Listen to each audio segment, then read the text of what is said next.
Good morning. I am happy to see that someone is here this morning.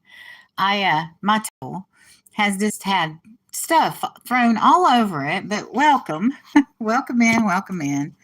I had Monday gone on a live on a fishing channel. Let me see. Okay, and I'm sending out. I have one purchase, and I wasn't really selling. Somebody just asked me if they could purchase something, so I need to go to the post office today. I didn't go yesterday, as you could.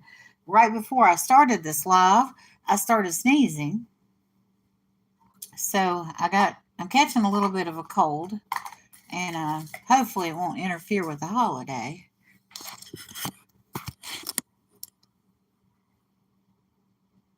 Good morning, Dennis Lovelady. It's so nice to have you here. I got so much stuff around me right now, I don't know what to do with it. I got napkins from Halloween still laying around. I love what you do, bringing up the sunrise for us every weekend and playing your ukulele. It's just lovely. And I guess, are you going to be in your church's program this year? Last year before, I tried to get in to see the video for your cantata and never could figure out how to do it. I don't know if they've made it public by now, but I would love to see it still because, that's something that doesn't expire. The story of the birth of Jesus Christ is eternal, and I'd still like to see that cantata. I got some candles that are flameless. I got these little lights to put in my glass for the holiday season instead of taking the risk of burning real candles. December 8th. Yeah, that's Sunday. Oh, that'd be wonderful. I'd love to see it. December 6th is my birthday, and I'll consider it a birthday present. Because, I've decided that creating memories is a better way to go than collecting things. Now that I've collected numerous things. Good morning, TJ. Oh my goodness, it's drone day. Yeah, I love you, your droners. Yeah, thank you so much. Actually, I'm going to go on an auction on the first Tuesday, which I believe is the 3rd, and be involved in a sale called Rapid Fire Round at Johnny Cajun Roots Reseller. And what I'm doing this year is I'm finally starting to sell. I haven't, for the last 4 years, I've been buying, as you can imagine.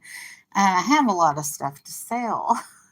But I'm going to my theme is going to be from buttons to brooches. And I'm going to start off selling buttons. I have one here.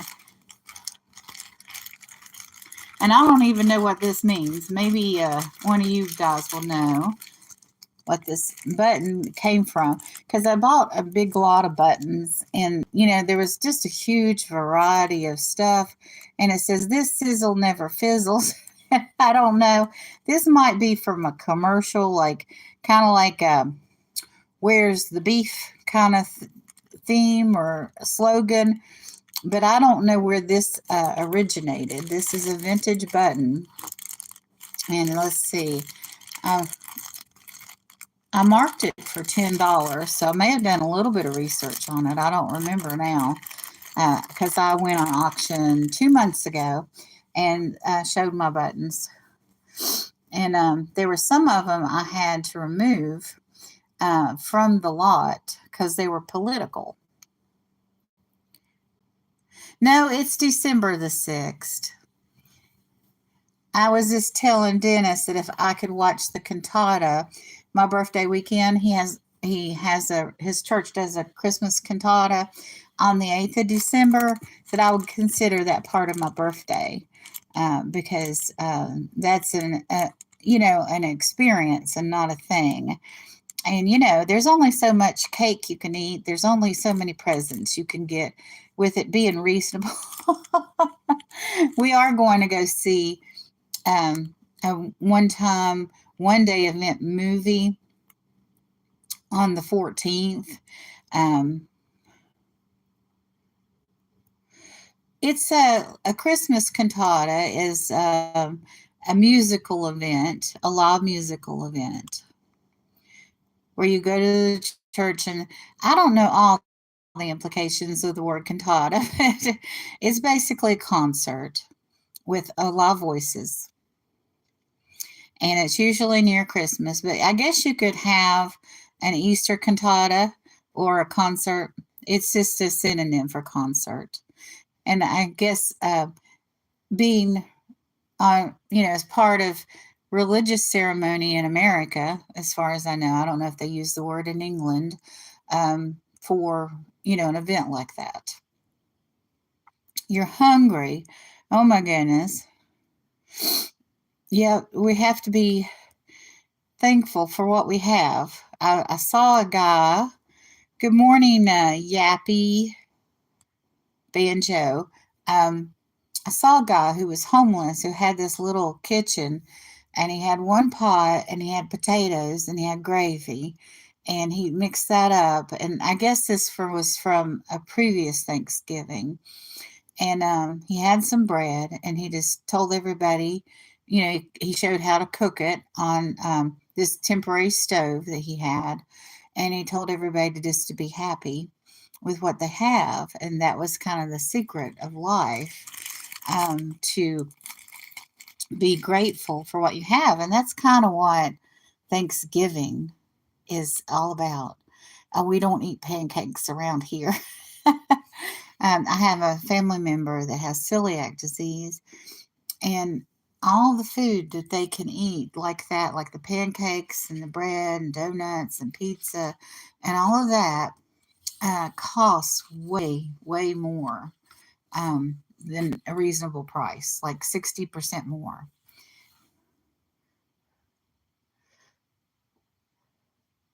To sing, that makes sense. Cantata means to sing. Thank you, Mr. Lovelady. You're just a wealth of information. Of course, you have been in a cantata, so I would expect everyone that's been in a cantata knows what a cantata is.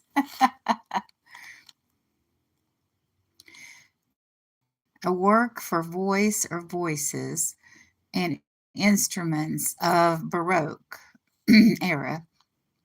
Yes, we are in a Baroque era because we're all broke.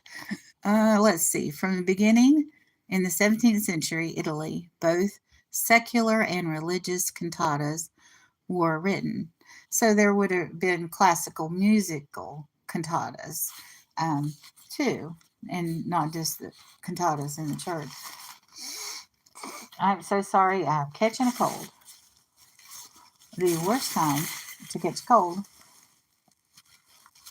for somebody is the day before Thanksgiving, because somebody's got to fit cook, right?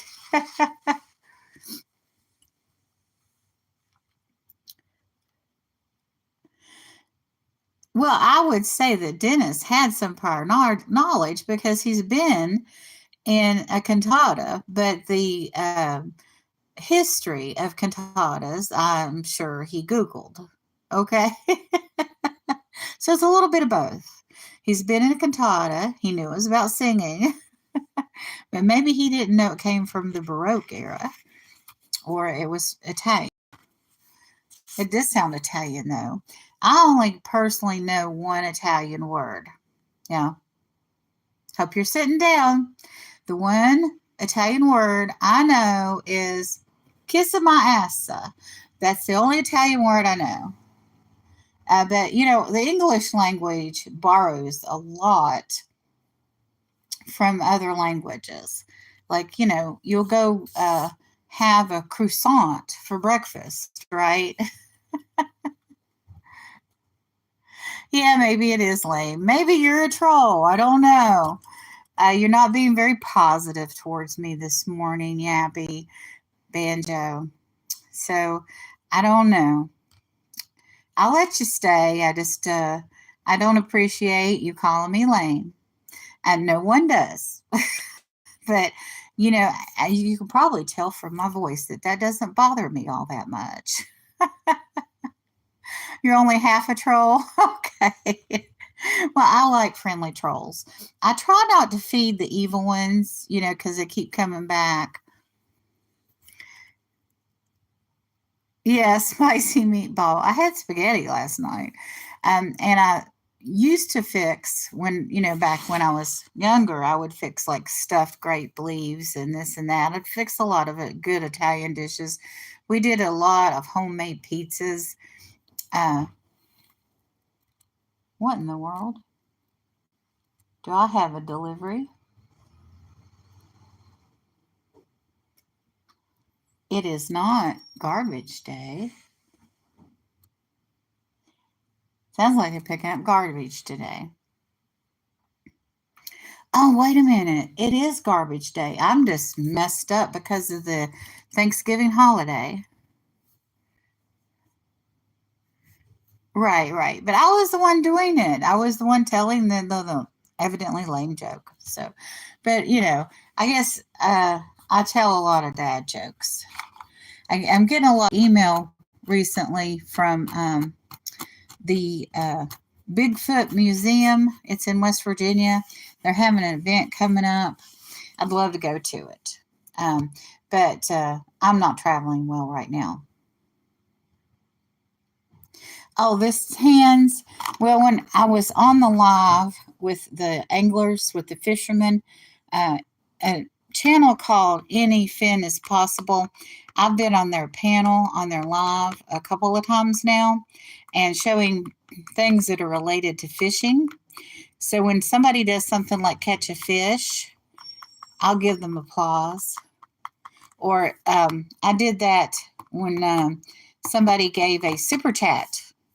I did this. And, I'm at 1,000 subs. So if I get monetized, I might do this when I get a super chat. Yeah, tiny hands. Let me give you a hand. I mean, all kinds of lame jokes you could tell with this. And I also show gloves. And because I was trying to classify these gloves. Let me see. Oh, no, this isn't a glove. But hopefully it fits like a glove. Now, I got this from, let me think of her name. Cupid's Angel, her auction. I got this from her auction. Her boyfriend or her significant other, his name is Scrap Dog, and he is he dumpster dives, and they have auctions. Of course, they source for more things to sell than dumpsters, but this rubber piece didn't want to come on. Now, does anyone know what this is? Speaking of being lame and crass, does anybody know what this tool is? This has nothing to do with fishing, but this is something you could take along if you're a woman and you're going on a long trip or you're camping or fishing. This is called a oh, let me think. Shiwi. So if you don't have a bathroom near you and you want privacy and you're a lady, this is a tool you can use and to achieve a little bit more privacy. Okay, yeah, it's kind of funny, I guess. But anyway, when I go on with the anglers panel, I show stuff like this. Let me show you this. And, maybe one of you fish, I don't know. But this is kind of a party item, too. This is a big mouth bass, But Bob from Anything Is Possible, who's the host of that live, told me I should call it a long neck bass because it opens what they call in Pennsylvania long necks. Good morning, Tooch Man. How you doing? Oh, I know. And I put one of the lights that I bought from Victoria in it. And I put it in yesterday. And one of the things I wanted to see, and I shouldn't really have experimented with this piece, but this is completely cold still. But let me put that to the side.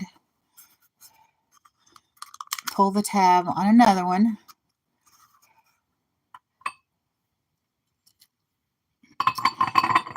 Isn't that gorgeous?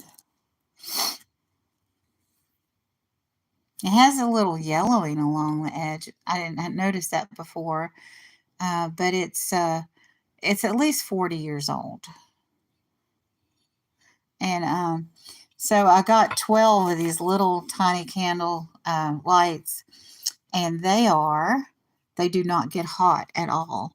So I can absolutely go forth and put these in my depression glass and other things for the holidays to decorate. And but I love Fenton Hobnail, and I love Cobalt Blue, and I love fairy lamps. There's one fairy lamp. I got both the Fenton Hobnail fairy lamps. I've got the one that's the plain that has like the cup on the bottom and then the top just like this, only it's a darker blue. But there's a fairy lamp I want, and I don't even remember who makes it. But it looks like, good morning, Stephanie. Maybe you'll know Stephanie. This fairy lamp looks like a Japanese, is it Komodo? No, it's not the dragon. It's the house, the Japanese house. Oh, goodness. Hold on just a second. Oh, no, I love Cobalt Blue. And I've got a lot of blue opalescent. Now, I showed those blue opalescent pieces week before last. I got to step into my kitchen and grab something to show you all. Oh, no, I've got these socks on that are slippery. Hang on.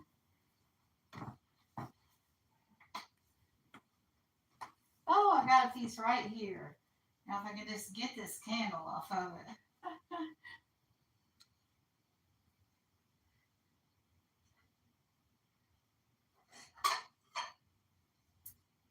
Oh, no. Oh, no. Oh, no. I'm a fall risk right now. I have been ever since I got out of the hospital. This isn't, I wanted to show you all a bigger plate, but this is the 8-inch plate, I believe. Dennis will probably know this. He's very familiar with Asian culture. The Komodo, no, I'm saying it wrong. Why can't I think of that word this morning? It's not kimono because that's a piece of clothing. Yeah, but there is a fairy light that's a cobalt blue that's in shape of one of these Japanese houses. And I have lots of blue willow. And to have that fairy light in the front of, I know it's not a kimono. It's not a dragon. It's not a dress. Oh, but anyway, so you look for things that go with your place settings, and I love this blue willow. It is China or lacquerware, and a lot of people use it. This is from the Johnson Brothers. I have some that's Currier and Ives, and people hear Currier and Ives and they think it's just a pattern, an old-fashioned pattern. There's one with a cart and a horse, and there's one with the house on the hill, and there's a creek and a bridge. It's beyond that. Currier and Ives is also a manufacturer, just like the Johnson Brothers. And this is the blue willow. And I like to find things like the blue opalette. Now, the larger plate has the Greek squares along the edge. that have light blue in them. So there's a little bit more of a light blue element. There is some here in the larger plates, but not in the, I guess you call this a dessert plate.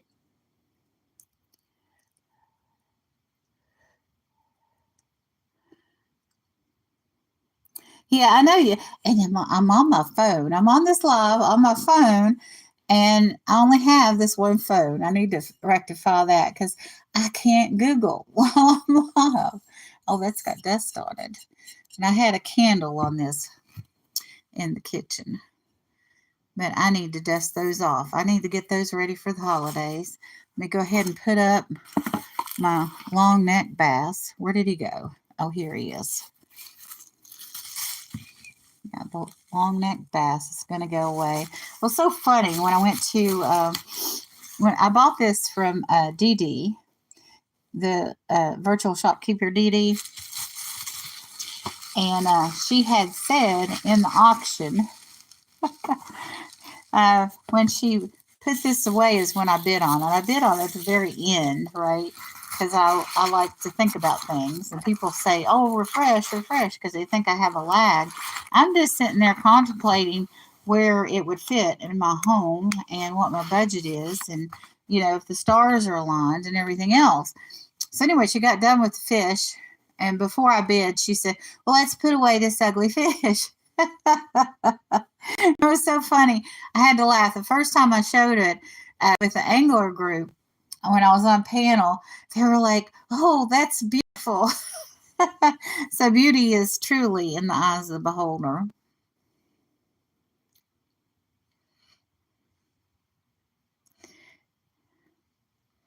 Kazaku. Kazaku? Am I close? But that's not the word I'm looking for, but that's good to know. But this is like a lantern, a fairy light that's shaped like this building. So I'm looking for a kazaku that looks like whatever this K word is, or C word, kimono. This sounds like kimono or kaboto. Kaboto? It's close to that. If you have a place to party on the beach, it's called a bungalow. So it's kind of between a kimono and a bungalow. That's how it sounds.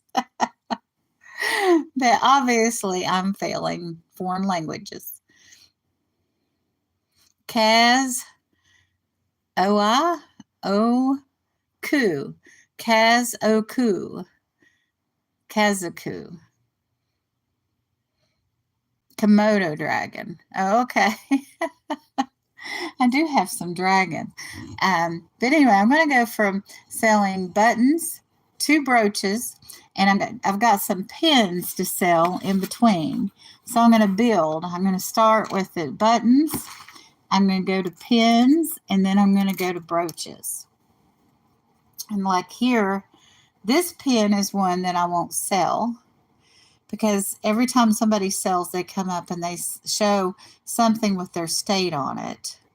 And they say, this is the state that I ship from. My zip code is in this state. So it gives people an idea how much your shipping is going to be. Yeah. But for those of you that watch it later or lurking now, Dennis and TJ have drones, and their channels are full of wonderful aerial footage of, you know, where they vacationed around their home. And Dennis sings songs and plays the ukulele every Saturday and Sunday at sunrise near Atlanta, Georgia. And you can give him a request. Like when December 7th, when I go in, Dennis might sing me happy birthday that day. So he'll take requests to sing a birthday song, or he has a wide range of songs that he sings. And TJ, oh my goodness, he's like the little daredevil.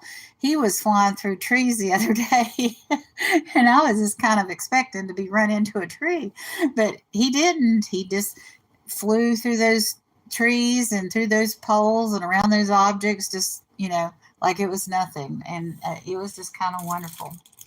This is something that I got from the reseller community too. And this is glass. I got the moon pies too from playing bingo with the Cajun Roots reseller. And I got the candies. These people are making me fat. If you resellers are in here lurking, you're making me fat, okay? I got these caramels from Nana Tink's Treasure. And I got these caramels from DD, Virtual Shopkeeper DD. Now, these are not the actual chocolate. I recycled this. And these are espresso caramels. Or no, these look like the lemon. You know what? I'm going to be... Hi, old Ka. Good morning. I'm sorry. I always spell your name right when we're in chat, but I've never pronounced it in my life, and I'm so sorry. I guess I'm going to need a phonetic spelling of your name. I'm so sorry. But I'm forced, absolutely forced. I'm having my arm twisted to... That's true, Tooch Man. You are not making me fat. I appreciate that. Does this reseller make me look fat?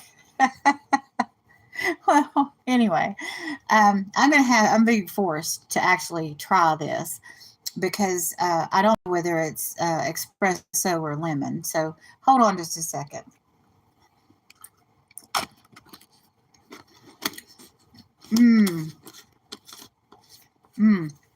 That's the lemon. These are the lemon.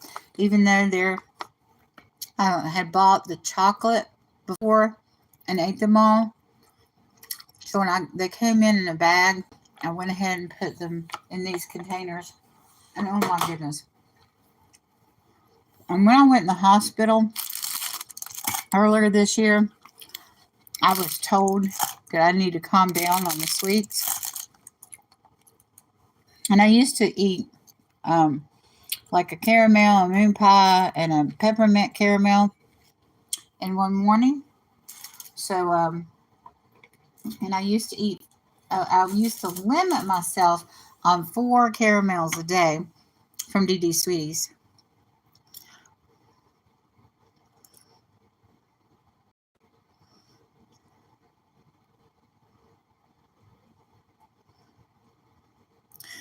Oh, cool, cool.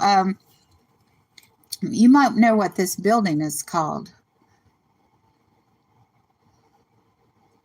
Because there is a fairy lamp shaped like this in the cobalt blue that would go so well with the blue willow china.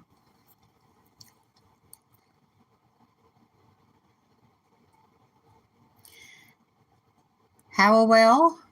How are we? Oh, good morning, Craig. Wake up. I know you're just going to love this. We're talking about fairy lamps, Fenton, China. Good morning, Stephanie. Minka.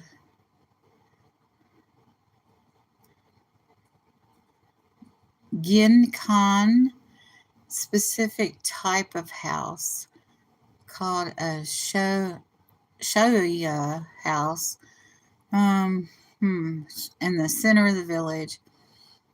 Okay. Good morning, Angela Isaac.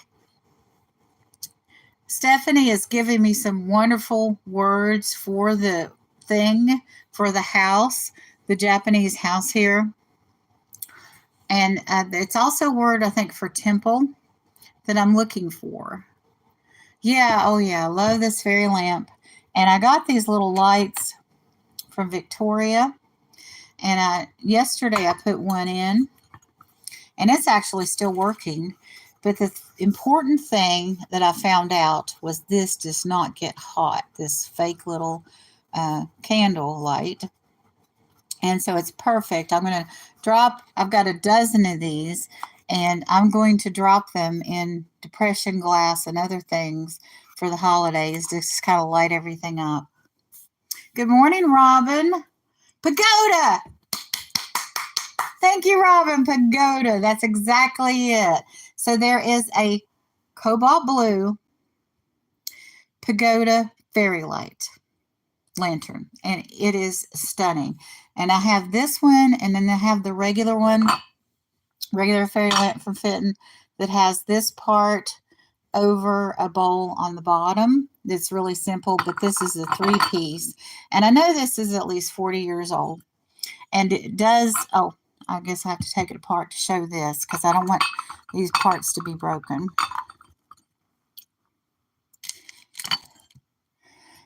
It does have the Fenton on the bottom. It has the label. A lot of them just have the little foil label, or you just have to know that it's Fenton because they went through different phases and different eras. But when I was a child in elementary school, we visited the Blinko factory, and I got to see glass blown when I was a child. I know.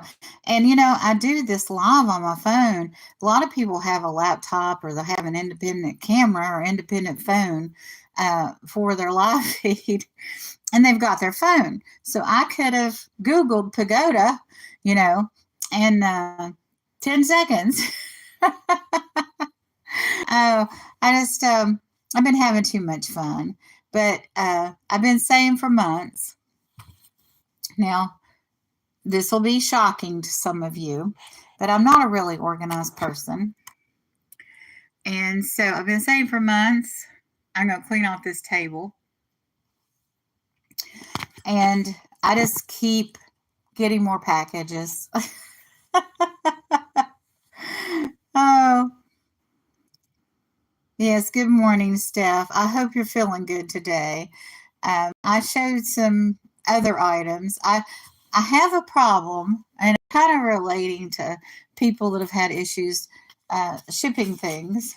I bought these beautiful little yellow boxes to ship in, and then yesterday or day before, I sold something. Yeah, it was Monday. And here's my beautiful little yellow box. And in order to get this in there, oh, wait a minute. It does go in there, but it only goes in, you know, I can't close the surrounding board, and I don't want to do that. I want this to arrive in new condition, not bent up, so it'll go in a package, you know. So I have another box that's too tall, and I don't want, oh, this, oh, you all, this is just gorgeous. I have to show you this. Paperweight. I love paperweights too. I lost a lot of them when I moved. And I need to get out the magnifying glass because I was told that this paperweight was made by a certain artist, and when I got it, I couldn't find the marking for it.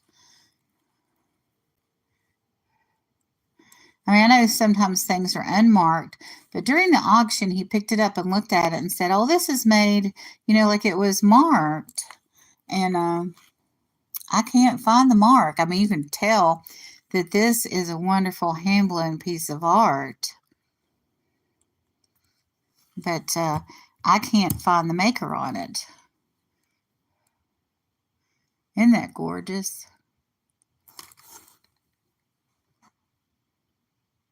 It is. It is a gorgeous paperweight. It's hand-blown. It was swirled. But that was in this box that I might reuse to ship the Mountain Dew thing. And it will fit down in this, but look how tall it is. So I only need it 2 inches tall. I'm not really experienced in cutting up boxes. I've had experienced resellers, where'd the paperweight go, send me stuff in Frankenboxes. So I might Frankenbox the yellow box. I mean, it's just a shame. It's just like I need a little 1/4 inch more. Yeah, I love it. I just thought it was worth a lot more money than it is because the artist name is not on here. I was told it was a certain artist, and that artist is not on here. Maybe, I've put it on Google Lens and it doesn't come up with that artist. So I thought I was making a profit, if you know what I mean. Although, it's so gorgeous, I want to keep it anyway. But it just, when you have something and it's made by somebody and you know a little bit of history about that person, it kind of adds to it. Like I had some hand painted fairy lamps that were done by, uh, oh, I can't remember his first name now. His last name was Anderson. He was a Fenton artist. And I sold that fairy lamp to somebody, and it wasn't no, it wasn't made by him. That's right. I don't know. I thought it was an American artist. I thought it was J. Holmes Miller, and my father's name was Miller, and we go back to the Muellers in Germany near the Blue Danube River, and I thought maybe he was a cousin. I think he's in Indiana or was in Indiana, and we did have a branch of the family back in the 1820s or 1850s move on to Indiana after they crossed Allegheny with, you know, um, our common ancestors. So I got a little excited that it might have been done by a distant cousin that's a famous glass artist. And but I'll never know. I'll never know who made this. Yes, and I like to buy things that have connections with my ancestors. I used to have on my bucket list. I don't have a bucket list anymore. I've just given up on it. But on my bucket list was to go and visit all the places that my ancestors came from. Now, when you're talking about a genealogical tree, it spreads out. And, at the pre colonial generation, I have 120 ancestors. 120. So that would have been a lot of traveling. But I would like to have visited, say, up to my third great grandparents, maybe not my fifth great grandparents' places of origins, and go to the places in Europe that my ancestors are from. And so instead of that, I started buying things that were related to my ancestry. I don't know if I can reach it or not. Um, this, there's going to be a heck ton of stuff come out of here um, for me to try to get this. Let me see. Oh my goodness. More DD Sweeties. That's the espresso caramel. That's what I was looking for. And here we have, well, we've got this. See, when I ended up having to reduce my candy, I ended up with what seems like a lifetime supply of sweeties because I was eating 4 a day. Now eating one a day and alternating with a moon pie or a caramel from, I can't get this open this morning. I'm not very good at opening tins, and I need to get that label off, and I need to get that cleaned up, and I need to get it open so I can put a gift in it. Oh, goodness. I forgot about this. Let me move the 10 Commandments. Where am I going to put the 10 Commandments? Hang on. They're back here. I swear. Oh, this is cute.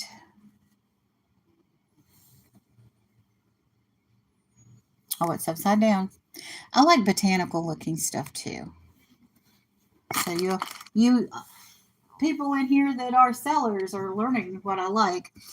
This is a decanter. And I know he looks Roman, but this is an Egyptian decanter. That's Cleopatra. And was it Mark Anthony? No, it was another. It was another one. I think maybe it was that other guy and Mark Anthony, but this is a liquor decanter from the 1970s. Let's see. We have a tin here. The tin might have DD Sweeties in it. Hang on. Yeah. Yeah. See, but anyway, when I went to the auction, like in August or September, and I bought all these DD Sweeties, I thought I was buying enough just for the holidays because, well, at the rate I was eating them. And now, at the rate I'm eating them, it's like I have a lifetime supply. Okay. I can only reach one of them. Okay. And I talked to a friend at a party this past weekend, and she has gone to Williamsburg. And I happen to have, she is a friend with the lady who won all these contests with her Elizabethan garb, just really a dress that Queen Elizabeth herself would have worn. Yes, and this building is in Williamsburg, and I have like 6 of these little buildings. And I told her about the tavern in the middle of town. See, I had an ancestor who was, he came to Jamestown in 1632 on the HMS Enterprise. The one that they show on the Enterprise with the, I think his name's Scott Bakula, is the captain, is the actor's name. That captain, in that Star Trek, they show at the beginning all the vessels that were named Enterprise. So I had an ancestor that was the surgeon on the HMS Enterprise and came to Jamestown. But anyway, I have about 6 of these, and I have the tavern that my ancestor who came over, who was Dr. William Cabell, he's rather famous still. I have some distant cousins who are still very wealthy. They're a part of the Cabell Foundation, and they, they own yachts. They live a different life than I do. I'll just say that. But anyway, Dr. William Cabell and Patrick Henry and Benjamin Franklin and the like would meet at this tavern and talk. They would have grog or beer and talk about, they got together, drank beer, and complained about the British. And so anyway, there is a rumor. Well, it's kind of a family legend, and I'm probably the last person that knows about it in my family. I haven't really shared it with that many people.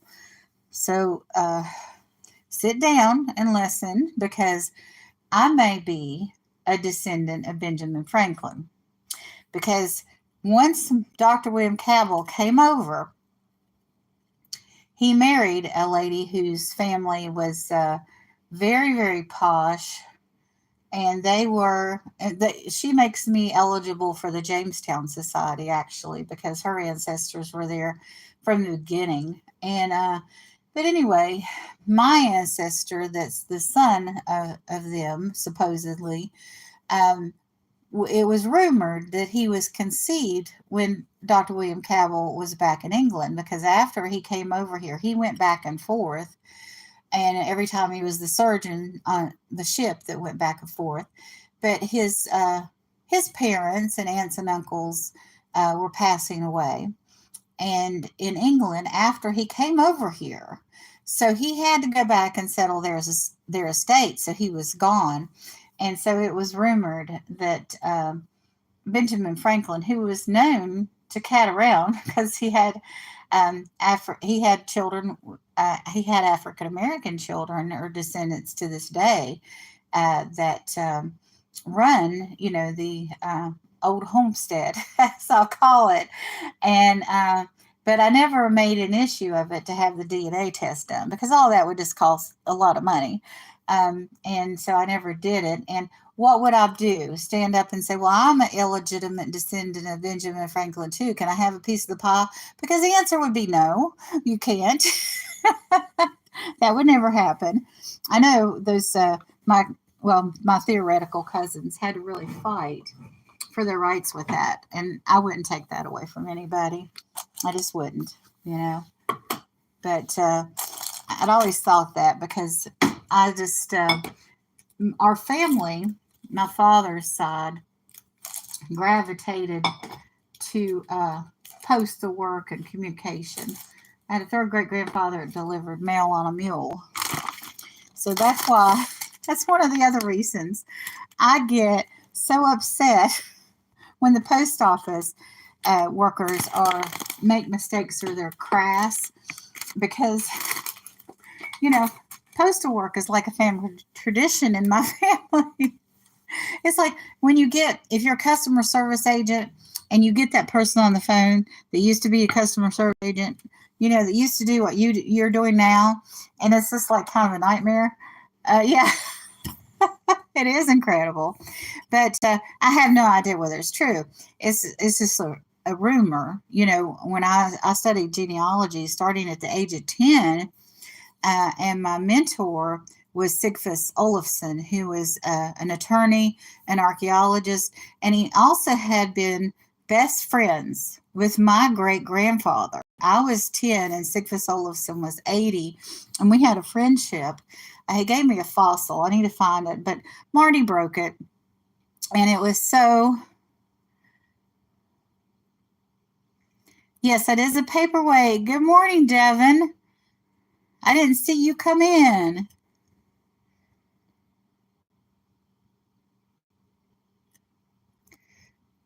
I'm so sorry I didn't say hello, Glacier. Yes, it is a paperweight.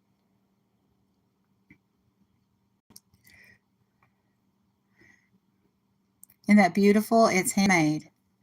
It's very heavy. You can see there's, well, I don't know if you can see, you can feel definitely that there where the rod was attached. And I guess, you know, instead of like a paperweight, it's, you don't blow it. Maybe there's little puffs you blow when you put the color in. I don't know. I guess they would just take the rod and spin it. And this would be like a red hot glob of glass that they would continue to add color to as they spun it. I guess that's how they're made. I could be wrong about that. But I did see a vase blown when I was young at the Blinko glass factory. I'm from West Virginia, and Fenton and Blinko and Viking and Indiana glass in its early days, not Indiana glass, Pilgrim glass in its early days. I don't have any Pilgrim glass within my reach, but I do own it. And it's crackle glass.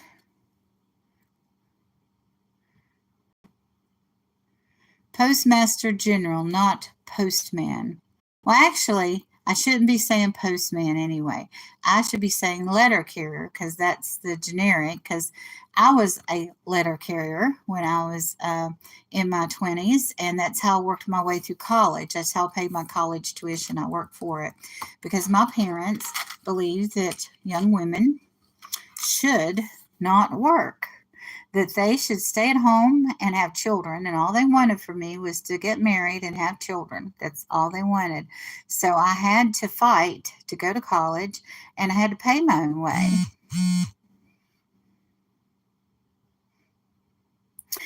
Oh, okay. All right. Well, I didn't know if I had said postman or not. Let me go back.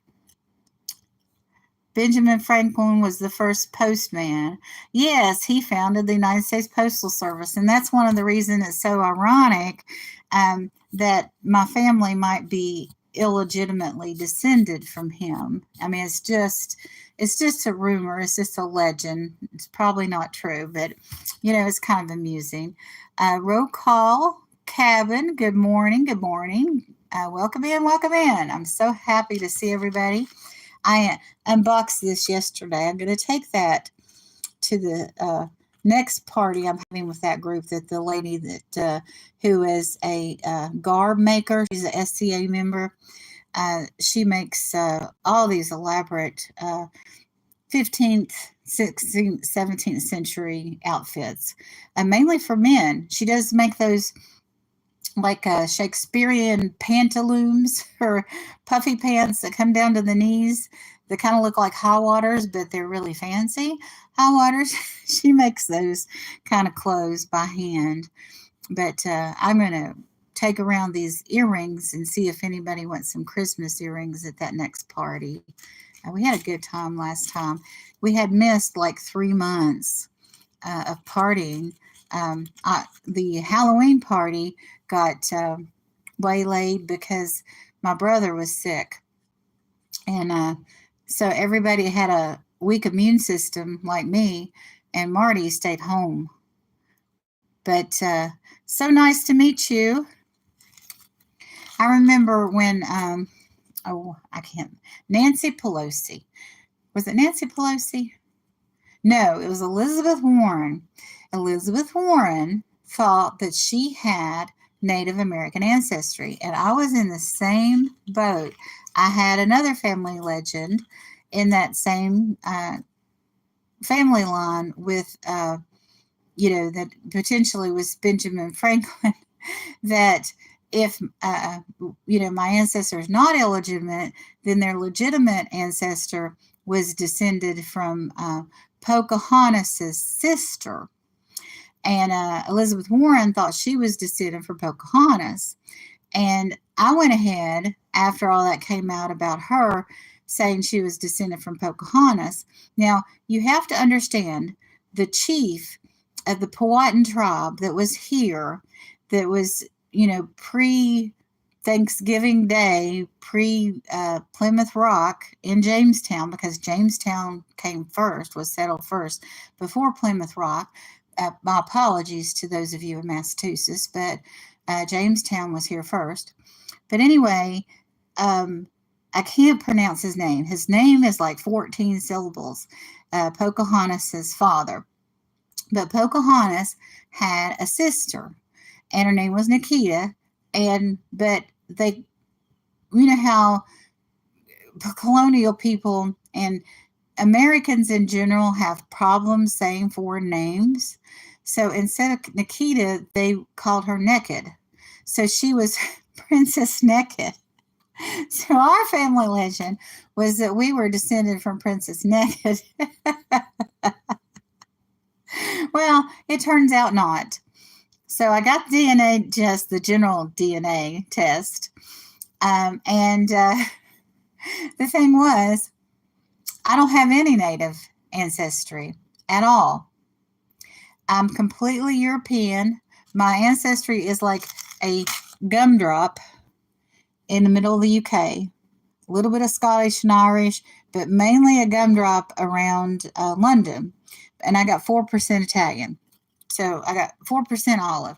And I don't have any African American. I don't have any indication of any native tribe or anything anywhere. And I was so disappointed, to be so white. I really wanted to be part Native American or African American, something interesting, but I'm 4% Italian. So that explained why I was a little bit why I could cook Italian food back in my day. It's like, oh no. But I've got a little bit of Italian, and a lot of times I will use my hands, not just little hands, to express myself, especially when I get excited. I'll be like, and it's another reason I don't throw myself on camera, because all the time I'll be moving my hands around, I'll get excited, and I'll smack myself. Whoop! And it's like, oh, what happened? Well, when you said that the other day in your live, I thought that at first I had a brain fart, because I have an ancestor that was in Normandy, and the Normans came from France, though they didn't come from Spain. So I don't know if I have any Spanish in me at all, because I'm not originally from Florida. I'm surrounded by people that are descended from Spain and are Hispanic both. I mean, we have all kinds of people from the islands here. We ran into, me and my husband, when we were together. We had a friend.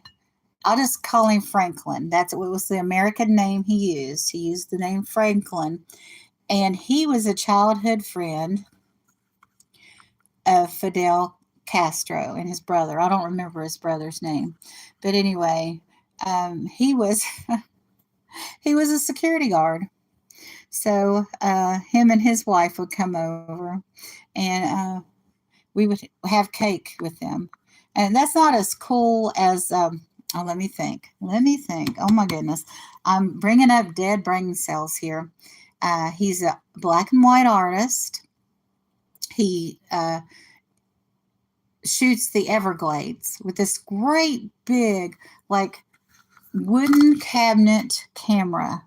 One of those, of course, it would be like a cubit by a foot, 18 inches by 12 inches. This is one of these huge wooden cabinet, archaic cameras.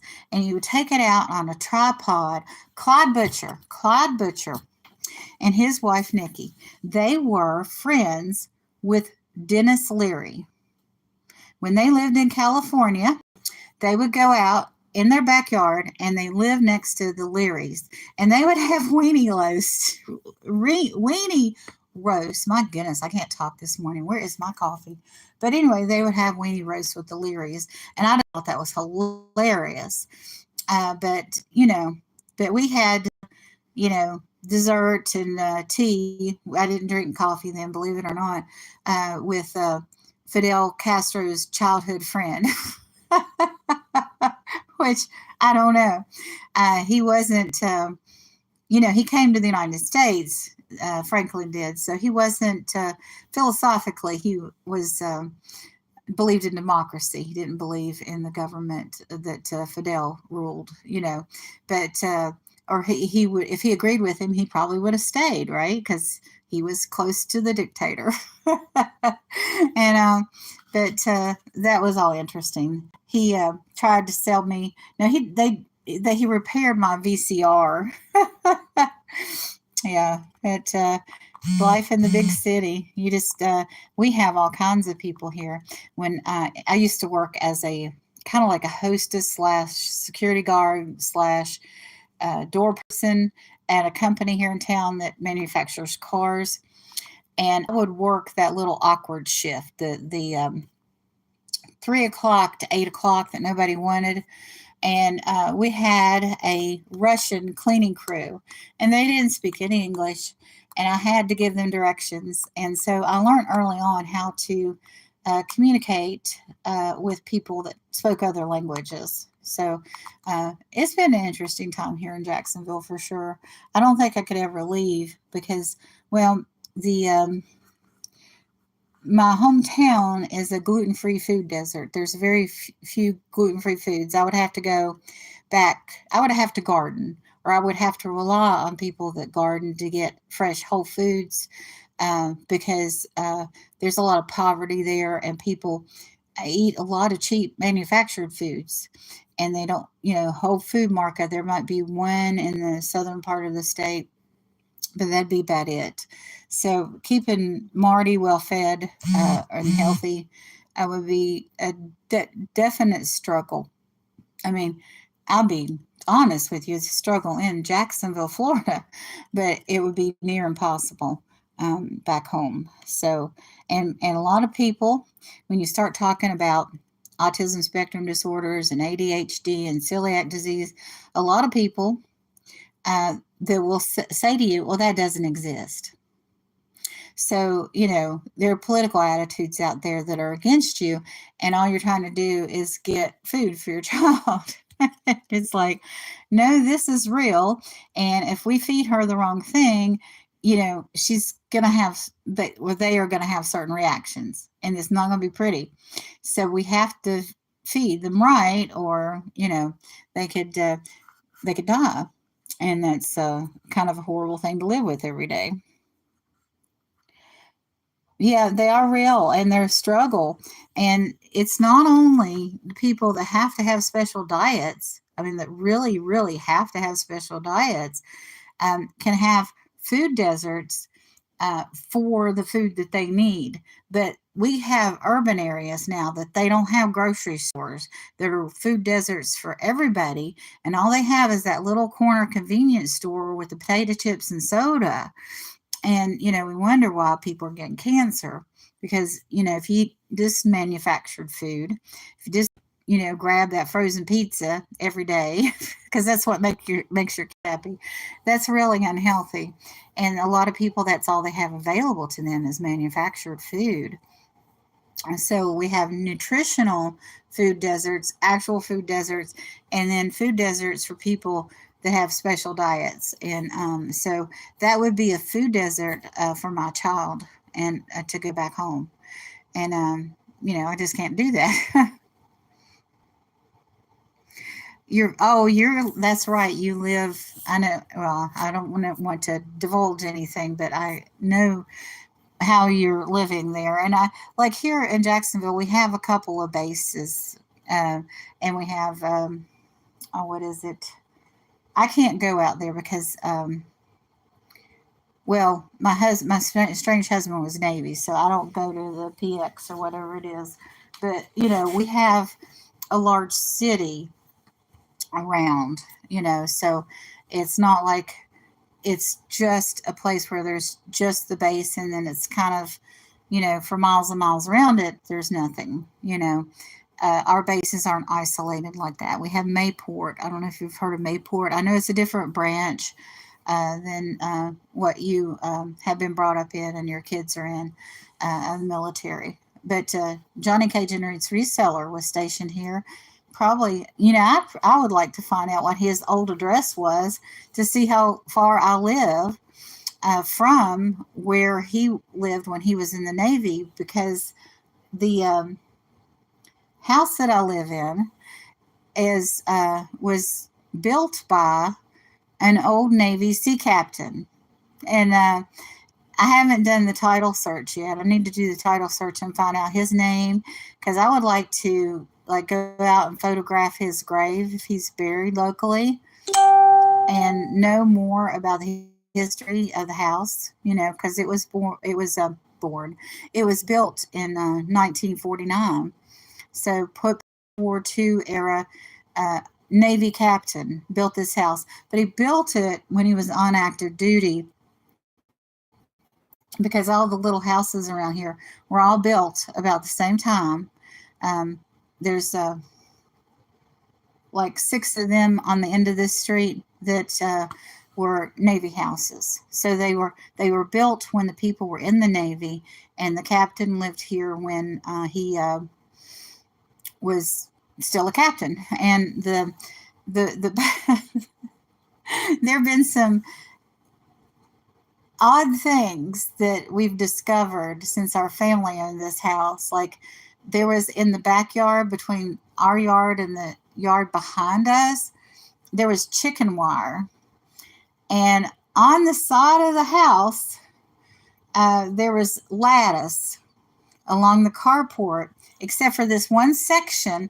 He had put up this board that blocked the view of was like right in front of the window of the house next door.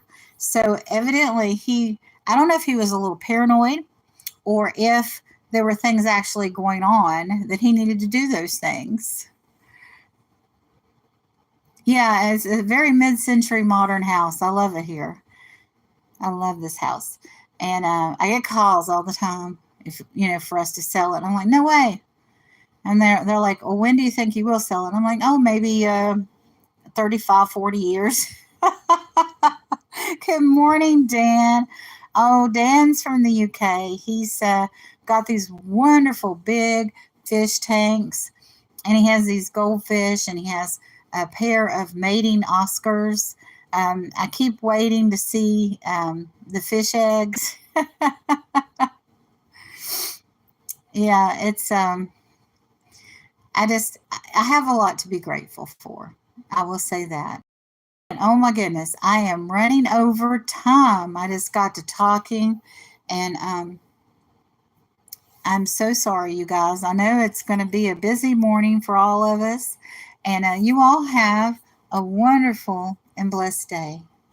I'll be back Monday. I'm taking off Thanksgiving and Friday.